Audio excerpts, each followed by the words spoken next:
Que la paix de Dieu soit avec vous.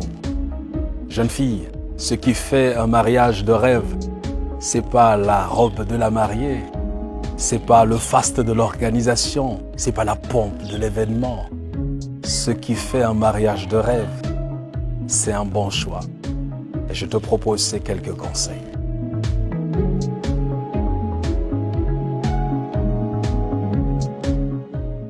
Le choix d'un époux fait problème lorsque vous n'êtes pas connecté à Dieu, lorsque vous n'êtes pas entouré de tous les conseils. Je voudrais proposer la lettre d'une mère à sa fille. Bonsoir ma fille, je serais ravi que tu trouves un homme, un vrai, avec qui faire ta vie. Mais avant, je te l'ai toujours dit, tu dois te préparer à être une bonne épouse avant d'avoir un bon époux. En te préservant des mauvaises influences, des mauvaises fréquentations, tu te bâtiras une beauté intérieure digne de la reine Esther. Comme on dit chez nous, si tu veux que la flamme prenne, il faut souffler. Un feu qu'on n'attise pas finit par s'éteindre. Il faut donc entretenir ta beauté de l'intérieur vers l'extérieur. N'accepte pas que quelqu'un te rabaisse. Tu es spécial et tu as de la valeur. Tu n'es pas n'importe qui, tu es une princesse, ta destinée est royale. Tu es un cadeau que Dieu est en train de préparer à un de ses enfants. Évite les fêtes, les lieux bruyants, les boîtes de nuit, car beaucoup ont enterré leur innocence à ces occasions et lieux. Ton grand-père avait l'habitude de dire « Seul un idiot mesure la profondeur de l'eau avec ses 2 pieds ». On n'essaye pas le mariage, on se marie. Ne t'avise surtout pas à livrer ton corps à un homme, ni à aménager chez lui, même s'il a demandé ta main ou même s'il a versé la dot. La dot n'est pas le mariage. Le mystère de ta virginité est un trésor qui va ouvrir les portes de ton bonheur. Ne te laisse donc pas aller au premier venu. Ta virginité est un honneur, c'est une grâce. Tu ne dois pas en avoir honte et ne cède à aucune pression de l'extérieur. Ne dit-on pas chez nous que l'enfant qui n'est jamais sorti trouve que seule sa mère fait bien la sauce? Si tu vois une chèvre dans le repère d'un lion, aie peur d'elle, c'est ce que disait ma mère. Un homme qui a des mauvaises compagnies, qui marche avec des ivrognes et des drogués, mais qui essaye de te convaincre qu'il est différent d'eux et qu'il va changer, est un poison. Ne te laisse pas ébranler par un illuminé qui viendrait te dire que Dieu lui a montré que tu seras son épouse. Méfie-toi d'un tel homme, même s'il te dit qu'il est prophète.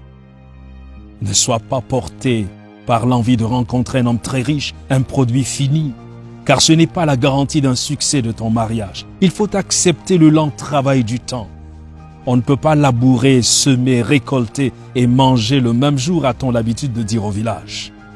N'oublie pas que le prince beau, charmant, romantique et riche, des romans, c'est de la fiction.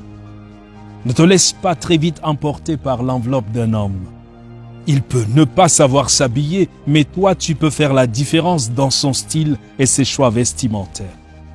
Mais si tu vois un homme qui baisse son pantalon et laisse voir son dessous dans une fière allure, tu sauras qu'il est plus léger que son pantalon.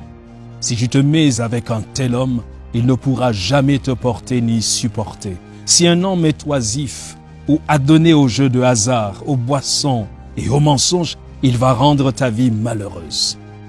Un homme peut ne pas avoir de l'argent, mais s'il est intelligent, travailleur, intègre et s'il craint Dieu, vous bâtirez ensemble un bon foyer. La véritable beauté et le charme d'un homme sont dans son cœur. Ne te fie surtout pas à l'éclat de la renommée d'un homme. Comme on dit chez nous, le fruit tombe au pied de l'arbre. Il te faut avoir une connaissance de la famille de cet homme. Comment est sa famille? Est-il doux et attentionné envers ses sœurs et surtout envers sa mère? S'il est violent au point de serrer les poings ou même de te donner une claque, il faut le fuir. Sinon, tu deviendras son tambour une fois marié.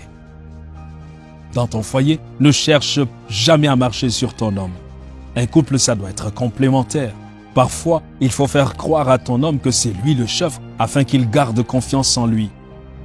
Bâtis ton homme, propulse-le dans ses entreprises et sois une incubatrice d'idées. Les profiteuses épousent les hommes qui ont construit leur vie. Les vraies femmes bâtissent leur mari et leur donnent un nom. Fais en sorte que la réussite de ton mari soit aussi l'œuvre de tes mains. Il y a deux autres choses que tu ne devras jamais tolérer. Qu'une autre femme, en l'occurrence une femme de ménage, cuisine pour ton mari et lave ses sous-vêtements. Certains foyers ont connu des envoûtements à cause de cela. Dernière chose, il faut communiquer. La plupart des problèmes des couples viennent des malentendus, des quiproquos. On ne dort pas avec une colère. Je vais m'arrêter là. Même s'il y a encore beaucoup de choses à te dire, tu es une femme maintenant et j'attends de toi que tu fasses un choix éclairé. J'allais oublier. Ma mère m'a dit un jour, le premier enfant d'une femme, c'est son mari. Ta mère qui sera toujours là pour toi. Voilà donc les conseils d'une mère à sa fille.